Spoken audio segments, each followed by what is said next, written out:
우리 주 예수 그리스도를 믿습니다.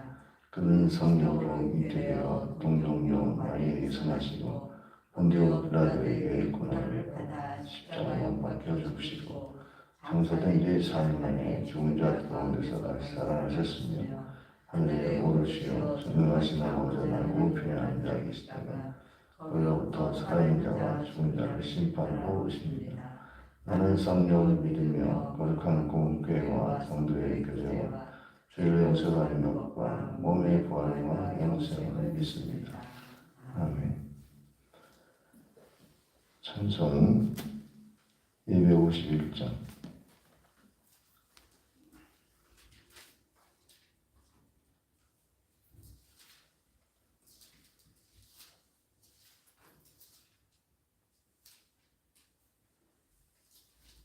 놀랍다 주님의 큰 은혜, 우리의 죄를 속하시려 갈보리 십자가 위에서 어린 양 보혈을 흘렸네.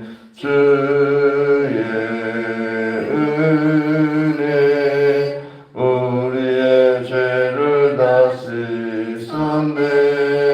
주의 은혜 우리의 죄를 다 씻었네. 죄악은 성난 파도같이 우리 영혼을 위협하나 헤아릴 수 없는 주 은혜 십자가에서 보이셨네. 주의 은혜 우리의 죄를 다 씻었네. 주의 은혜 우리의 죄를 다 씻었네. 죄악에 물든 영혼들을 주께서 피로 씻으시네. 지금도 흐르는 그 피에 눈보다 더 이게 씻으라. 주의 은혜 우리의 죄를 다 씻었네. 주의 은혜 우리의 죄를 다 씻었네. 비할 수 없는 그 은혜를 믿는 자에게 거저 주네. 형제여 주 앞에 나와서 더 지치 말고 곧 받으라. 주의 은혜 우리의 죄를 다 씻었네. 주의 은혜 우리의 죄를 다 씻었네. 아멘. 유튜브 연결됐습니까? 네. 사무엘상 30장 21절부터 마지막 절까지. 다윗이 전에 피곤하여 능히 자기를 따르지 못함으로 부솔시내에 머물게 한 200명이 오매 그들이 다윗과 그와 함께한 백성을 영접하러 나오는지라. 다윗이 그 백성에게 이르러 문안하며 다윗과 함께 갔던 자들 가운데 악한 자 불량배들이 다 이르되 그들이 우리와 함께 가지 아니하였은즉 우리가 도로 찾는 물건을 무엇이든지 그들에게 주지 말고 각자의 처자만 데리고 떠나게 하라 하는지라. 다윗이 이르되 나의 형제들아 여호와께서 우리를 보호하시고 우리를 치러온 그 군대를 우리 손에 넘기셨은즉 그가 우리에게 주신 것을 너희가 이같이 못하리라. 이래 누가 너희에게 듣겠느냐. 전장에 내려갔던 자의 분깃이나 소유물 곁에 머물렀던 자의 분깃이 동일할지니 같이 숭배할 것이니라 하고. 그날부터 다윗이 이것으로 이스라엘에 율례와 규례를 세웠더니 오늘까지 이르니라. 다윗이 시블락에 이르러 전리품을 그의 친구 유다 장로들에게 보내어 이르되 보라 여호와의 원수에게서 탈취한 것을 너희에게 선사하노라 하고. 베들레에 있는 자와 라모스에 있는 자와 얏들라에 있는 자와 단로에 있는 자와 시스보에 있는 자와 에스두보아에 있는 자와 나갈에 있는 자와 여름겔 사람의 성읍들에 있는 자와 겐 사람의 성읍들에 있는 자와 에 있는 자와 도라산에 있는 자와 아닥에 있는 자와 다같이 헤브론에 있는 자에게와 다윗과 그의 사람들이 왕래하던 모든 곳에 보내었더라. 아멘. 이제 다윗이 이 전장에서 얻어진 전리품을 가지고 돌아올 때에 이 전리품을 나누는 문제에 대한 이야기가 오늘 본문의 말씀입니다. 이 전리품은 20절에 보면은 다윗의 전리품이다. 이렇게 사람들이 환호하면서 기뻐했습니다. 돌아올 때 그 부솔에 남아있던 부솔 그 전투에 나가지 못하고 그 부솔에 남아있었던 그 200명이 마중을 나오죠. 이 마중 나온 이들이 말하기를 다윗과 함께 갔던 사람들 중에서 아주 불량배가 있고 그리고 또 악한 자들이 있다. 이렇게 하면서 그들에게는 전리품을 나눌 자격이 없다. 그러니까 사람들만 보내고 전리품을 주지 마십시오. 그랬을 때 다윗이 이 전쟁은 하나님이 우리에게 승리를 얻게 하신 것이기 때문에 우리가 그들과 나누는 것이 마땅하다. 그래서 그 소유물을 나누게 되어지는 이런 내용이 본문이죠. 이 다윗이 갖고 있는 그 하나님에 대한 경외심, 그것은 자신이 잘나서 자기가 능력이 많아서 이 전쟁에 승리한 것이 아니라는 사실을 분명히 고백한 것입니다. 다윗이 이 불량배까지 함께했다는 사실도 알고 있었을 거예요. 그리고 악한 자들도 전쟁에 함께 참여했다는 것도 알 수 있습니다. 왜냐하면 그 6절에 보면은 돌로 쳐 죽이려고 했었지 않습니까? 다윗이 이 백성들이 이제 끌려가고 포로로 되었을 때 아말렉 전투에 의해서 이 패배된 것이 마치 다윗이 그곳에 없었기 때문에 그런 일이 벌어진 것처럼 시글락 사람들이 그렇게 원망하고 있었어요. 이들 가운데 전투에 나가서 승리하고 돌아오는 이런 일들이 있었으니까 결국은 악한 자들이라는 것은 언제든지 악할 수가 있구나. 사람이 전쟁에 승리해서 전리품을 나눌 때는 뭐 다윗을 칭송하면서 이렇게 하지만은 그러나 자신들에게 어떤 피해가 오면 금방 마음이 돌변할 수 있는 그런 사람들이었다는 사실도 다윗이 뭐 알 수도 있는 그런 연단을 받았죠. 결국 예수님께서 사람에 대해서 기대라고 하는 부분은 내려놓고 또 제자들을 대했던 것을 우리는 요한복음 2장에서 사람의 말을 듣지 아니하시는 그런 모습, 사람이 언제든지 변할 수 있다고 하는 것 때문에 주님이 그런 표현도 하셨어요. 그렇다고 한다면 우리 신앙생활 어떻게 해야 될까요? 우리가 하나님 중심으로 신앙생활하는 이런 가운데에 인본주의를 극복해야 될 줄 믿습니다. 그 인간 중심으로 살면 결국 이제 판단 자체가 좋은 사람, 나쁜 사람 이런 부분이 있어요. 제가 생각이 나네요. 이효리 씨 얘기인데 이효리 그 남편이 이름이 뭐죠? 잘들 하시네. 뭐 그분하고 어떻게 잘 결혼하시는데 잘 맞으세요? 그러니까 결혼해가지고 맞고 안 맞고가 뭐 어디 있어요? 우리가 서로 맞고 안 맞고의 결혼이라면 다 안 맞을 겁니다. 우리가 결혼 생활에서 내게 맞춰달라고 하고 당신에게 맞추다 그러면은 서로 갈등 구조잖아요. 내가 사랑하고 사랑하지 않는 관계 그것이 문제이지 맞고 안 맞고가 문제가 아니라는 거죠. 그래서 그 대답이 참 굉장히 기억이 나요. 여러분이 어떻게 생각합니까? 우리가 옳다 그렇다 그럴 때는 내 중심이죠. 내가 맞고 안 맞고는 내 중심의 표현입니다.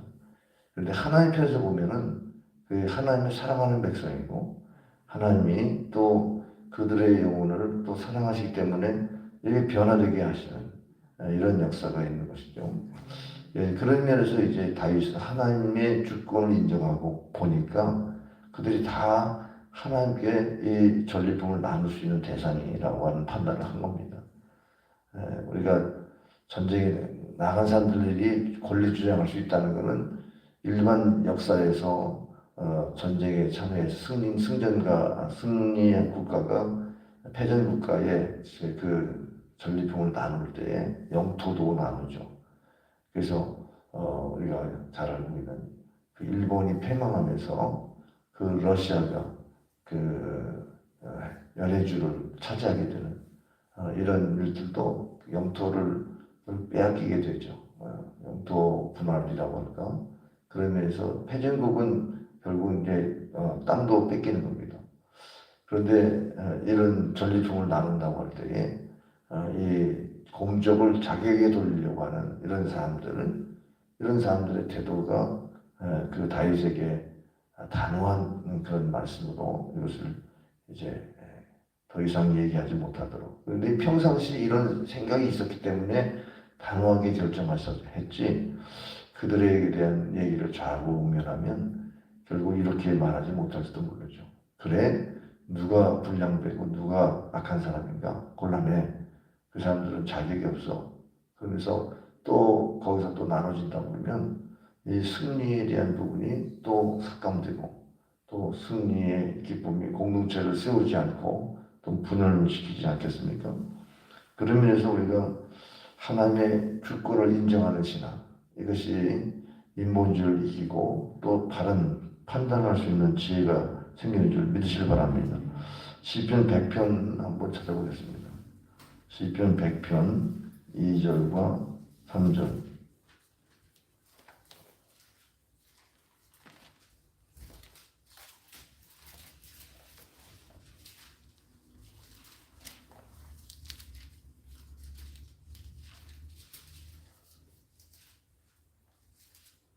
기쁨으로 여호와를 섬기며 노래하면서 그의 앞에 나아갈지어다. 여호와가 우리 하나님이신 줄을 너희는 알지어다. 그는 우리를 지으시는 이지요 우리는 그의 것이니 그의 백성이요 그의 기르시는 양이요. 자, 우리가 하나님의 백성이요 하나님이 기르시는 양이라는 거죠. 주님이 우리의 삶의 목자가 될 때에는 참으로 우리가 언제든지 안전하게 사망의 음침한 골짜기를 갈지라도 하나님이 나를 지키신다. 원수의 목전에서 또 두려워하지 않고 또 그것을 대항할 수 있는 그런 성령의 기름 부으심의 능력이 나타나는데 주님이 나의 목자라는 믿음이 이루어지는 순간 사망의 음침한 골짜기에서 좌절하고 두려워하고 원수의 목전에서 패배하는 이런 일이 벌어질 겁니다. 이거는 목자의 이 음성이라고 하는 분이 너는 내 기르는 양이야. 내가 너의 소유, 나를 내가 소유했다. 그의 것이니까 너는 내 백성이야. 이런 음성이 들려야 되잖아요. 근데 이런 자세가 예배 속에 있어야 되는 거예요. 지금 예배를 드릴 때에 찬송하며 기쁨으로 하나님께 나아가라는 거예요. 하나님께 예배 드릴 때에 감사함으로 궁문에 들어가 찬송함으로 궁정에 들어가서 그의 감사함의 열을 성축하면서 상하시고 인자하심을 찬양하라는 거예요. 이게 예배의 자세거든요. 그럼 우리가 예배 드릴 때마다 우리의 주권은 하나님께 있습니다. 나를 기르신 주님을 내가 목자의 음성을 듣고자 주님에게 나왔습니다. 저는 이거를 묵상하면서 우리가 늘 주님이 목자에 되신 것의 신앙에서 벗어나면 인간은 별 수 없는 존재 같아요. 별 볼일 없는 존재가 된다. 그렇게 표현해도 맞지 않을까 생각되는데 평범하죠. 그런데 우리가 왜 특별하냐 하면 주님이 목자가 되셔가지고 거기 들어가면 큰일 나. 이쪽으로 가. 안내하지. 푸른 초장으로 10만 물가로 인도하시고 또 혹시라도 사망의 중요한 곳들을 갈지라도 주님께서 채찍으로 막대기로 안위하시고 지팡이로 이끌어 인도하시고 그 지문에서 하나님이 양을 기르실 때에 목자가 그냥 사자 밥이 되게 만들겠어요. 그런 부분을 생각해 보면 우리는 늘 연약합니다. 그러면서 하나님께 나아가 예배드리면서 하나님의 은혜를 덧입는 거예요. 하나님의 은혜를 덧입으면 우리의 마음속에 주님이 나를 인도하셔. 이런 믿음이 딱 들어오거든요. 주님이 나를 인도하시니까 오늘도 평안 가운데 승리할 수 있다. 이런 믿음이 생기는데 주님이 나를 기르신다는 생각 전혀 안 하고요. 기르신다는 것은 꼴을 먹이시잖아요. 또 기르신다는 것은 또 방목도 하니까 가기 싫은 거 억지로 또 나가야 되고 어떤 때는 또 풀을 뜯으려면 또 골짜기로 가야 되고 그냥 위험하게 되면 또 지팡이를 또 한 대 맞아야죠. 거기 가지 말라는 때문에 또 거기 가냐고 또 한 대 맞기도 하고 그리고 또 지팡이가 이렇게 꼬부라져 있잖아요. 그걸 그렇게 돌리면요 그 목을 탁 걸어가지고 끌어들이는 거죠. 말 안 들으면 그렇게라도 해서 바르게 그 위험한 길을 가지 않도록 인도하는 게 목자지 않습니까? 그런 면에서 주님이 나와의 관계가 얼마나 중요하겠습니까?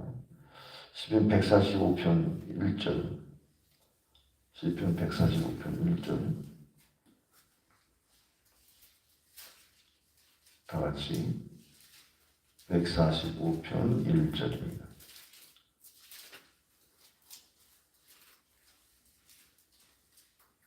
시작. 왕이신 나의 하나님이여 내가 주를 높이고 영원히 주의 이름을 송축하리이다. 네. 8절에 여호와는 은혜로우시며 긍휼이 많으시며 노하기를 더디하시며 인자하심이 크시도다. 6절 시작. 사람들은 주의 두려운 일에 권능을 말할 것이요 너나 주의 의지하심을 선포하리이다. 하나님이 우리를 인도하시는 이 모든 과정은 정말 왕이신 하나님, 나에게 주권을 가지고 다스리신 하나님. 이런 고백을 가질 때에 우리는 인본주의에 빠지지 않는다는 거죠. 이게 사람이 한 일이 아니고 하나님이 하셨다. 여기로 출발해 보세요. 그러면 누구 편이냐 이런 부분을 가지고 싸울 수 있지만 그러나 하나님이 우리의 공동체를 승리하게 하셨다. 그러면 공동체 안에 있는 사람이 서로 편가르기 하는 게 아니고 또 하나님 앞에 다시 한번 은혜를 감사하는 그런 공동체가 되는 거죠. 그래서 우리가 별별 없는 사람인데 예배 속에서 별 볼 일이 있는 사람이 되는 거예요. 보통 사람인데 예배 은혜를 받으면서 하나님의 보호를 받고 인도를 받는 것이 특별한 사람이 되는 거죠. 그래서 예배가 생명이고 은혜 속에서 살지 않으면 아무것도 아닌 겁니다. 분명히 하나님이 우리를 지키시고 이끌어 가시는데 그걸 못 느끼잖아요. 그러니까 이제 사람이 한 것처럼 전쟁에 나가서 우리가 수고한 것이 대가를 우리가 받아야 된다고 이렇게 주장하는 사람들이 나오는 거죠. 그래서 우리 신앙생활에는 하나님이 하신다고 하는 이 신앙 고백이 떠나가지 않도록 하나님을 왕으로 모시는 왕권을 회복하길 바랍니다. 23절에 그 말씀이 분명히 있지 않습니까? 우리를 보호하시고 우리를 치러온 군대를 우리 손에 넘기셨으니까 이겼지 우리가 어떻게 이겼느냐 이렇게 고백하잖아요. 그러면서 이 모든 사람에게 동일하게 분비하라 24절에 말씀하는데 그것이 이제 그날부터 다윗에게 이 모든 것이 이스라엘 율례가 됐다, 규례가 됐다, 기준이 됐다 라는 말이죠. 이제는 모두가 하나의 국가 공동체 속에서 그 23절에 내 형제여 그랬잖아요. 이 형제 속에는 악한 자도 들어있어. 불량자들도 들어있습니다. 그러니까 이 공동체 속에서 우리가 함께 나아가는 이런 신앙이 참 중요한데 여기에 예배가 없으면요 함께 나아가지질 않아요. 그렇잖아요. 하나님께 예배하러 가자. 우리의 승리는 하나님의 은혜이다. 하나님의 은혜를 하나님께 영광 돌리자. 이게 예배로 나아가야 내 형제여 이런 말이 가능하죠. 우리가 평상시에 우리가 신앙생활하면서 공동체를 늘 느끼는 게 참 중요합니다. 어제 그 감성교회에서 저녁 집회에 보니까 그 박위라고 하는 그 이제 장애인인데 그 뭐 하여간 뭐 큰 사고 때문에 그래서 완전 전신마비가 돼서 거의 죽게 됐는데 그분이 위러클이라고 하는 유튜버로 유명해서 그 구독자가 60만 가까이 되더라고요. 근데 그분이 간증하더라고요. 근데 간증하는데 그야말로 뭐 완전히 뭐 마비 상태에서 6개월 병원에서 보내고 또 집에서 이제 재활하면서 그 재활 스토리를 얘기하는데 하나님이 자기 자신에게 이런 어려움을 준 거는 이렇게 어려운 장애인들을 돌보라고 하는 그런 사명으로 다시 이제 일어나고 있는 그런 간증이었습니다. 근데 그가 교회 속에서 청년회들이 그렇게 예배를 같이 드리면서 집회에 가서 기도도 받게 하고 뭐 거기 아마 그 목자가 목장에서 아마 그 김상태인가 뭐 그런 사람이 얘기가 자꾸 나오는데 아마 본인을 이끌어가는 멘토인가 봐요. 예, 목장감인데 그렇게 예배에 참여하게 하고 그랬대요. 처음에 모태신앙으로 교회를 다니면서 공동체라는 것을 전혀 못 느꼈는데 결국은 교회는 공동체다. 공동체가 너무 중요하다. 왜냐하면 이렇게 자기가 움직일 수 없는데 집회까지 이끌어가게 거기서 또 예배드리게 하고 기도받게 하고 등등 해서 그 힘으로 지금까지 올 수 있었다. 결국은 우리가 교회 안에서 교제가 되지 아니하면 공동체를 몰라요. 왜냐하면 서로들 모르니까 중보기도가 될 수가 없잖아요. 어려울 때 함께 기도해 줘야 되는데 교회의 생명이 이 공동체 속의 교제라는 거예요. 성도의 교제. 그래서 공교회와 성도의 교제와 우리가 신앙 고백하지 않습니까? 교회는 이 성도의 교제를 통해서 세워지는 건데 서로 이런 어려움들을 나누고 기도해 주려만 감당하는 것이죠. 근데 이것이 이제 사회 속에서도 대한민국이라고 하는 공동체, 전 인류를 생각하면서 공동체를 생각할 수 있다고 한다면 그게 뭐겠습니까? 그 안에 복음이 흘러가야 되잖아요. 그 복음으로 그 영혼을 구원하는 이런 자신이 아버지는 전혀 예수님을 믿지 않을 것 같은 분이었는데 자기가 완전히 이렇게 전신마비가 돼가지고 그냥 내가 살 수만 있다면 내가 믿는 하나님 믿을게 이러면서 이제 하나님 믿게 됐다는 그런 간증인데 거기에서 참 그 고통스러운 거 지금도 하완신을 못 쓰니까 고통스러워하면서 그 고통을 얘기하는데 그게 얼마나 느껴지는지 몰라요. 야, 우리가 건강한 사람 얘기하면 전혀 감동이 없는 얘기죠. 그냥 일상생활인데 뭐 그야말로 소변, 대변 뭐 이거 일상인데 뭐 그거 가지고 은혜 받을 사람이 누가 있어요? 근데 그 고통 속에서 하나하나 견뎌내면서 이겨내는 지금도 그런 것을 이겨내면서 지금 희망을 말하고 있고 감사를 말하고 있어요. 예수님을 왜 믿습니까? 그러면 예수님을 믿으면 소망이 생긴다. 소망이 있기 때문에 우리 예수님 믿는 거예요. 그런 면에서 우리가 공동체가 얼마나 중요합니까? 공동체는 소망을 주는 공동체. 항상 하나님을 바라보면서 소망을 갖게 되는 공동체. 이 신앙생활이 그게 생명인 겁니다. 그러니까 이 공동체를 중시 여겨서 장로님들부터 전리품을 나누죠. 그래서 쭉 나와 있는 그 사람들의 지역에 대한 지역명이 나오는데 마지막에 뭐라고 했습니까? 31절에 다윗과 그 사람들이 왕래하던 모든 곳에 서로 교제가 있었다는 거예요. 다윗과 교제가 있었기 때문에 그런 모든 곳에 보냈다는 거예요. 자, 우리가 교회의 사이즈가 무슨 뭐 몇 명이 모이냐, 어떤 사이즈가 교회 크기가 얼마냐, 그런 것이 교회의 규모가 아니고 교제의 확대된 교제. 우리가 어디까지 교제할 수 있느냐는 거죠. 우리가 북한과 지금 영혼을 놓고 기도하는 거, 우리는 교회가 우리 대한민국을 놓고 기도하면 대한민국 전체가 공동체 속에 들어와 있는 거예요. 우리가 세계 선교를 감당하면요, 글로벌 처치가 되는 거예요. 네? 세계 선교를 감당하지 못하면 그냥 지역에 머무는 그런 교회일 수 있지만 하나님은 교회를 그렇게 세우기 원치 않아요. 열방을 선교하기를 원하시죠. 주님의 재림을 준비하게 하시고. 그러니까 우리가 신앙생활 때에 성령이 그렇게 마음을 이끌어 가시니까 성령의 공동체죠.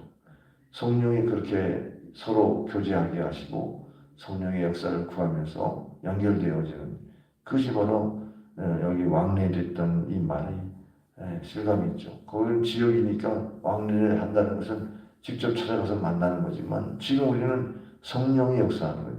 보혜사 성령께서 우리와 함께 하시면서 기도하면 연결되는데 이게 지금 시대의 유튜브 시대예요.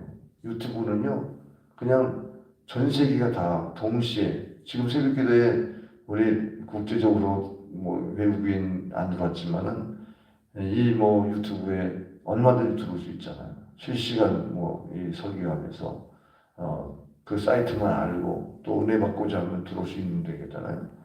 그래서 우리는 이 교제권이 얼마든지 성령 안에서 열려 있습니다.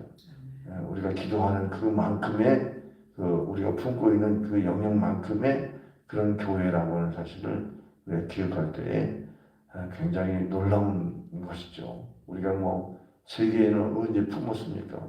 또 우리 이웃도 잘 품지 못하는데 우리가 복음 안에서는 이게 품어지고 복음 안에서 이렇게 놀라운 그 역사들을 또 나눌 수가 있다는 것입니다.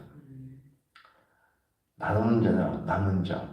결국 이제 하나님이 하시는 사람들, 하나님이 역사를 이끌어 가실 때는 남은 자들을 통해서 일하시죠. 그 남은 자가 어떤 사람입니까?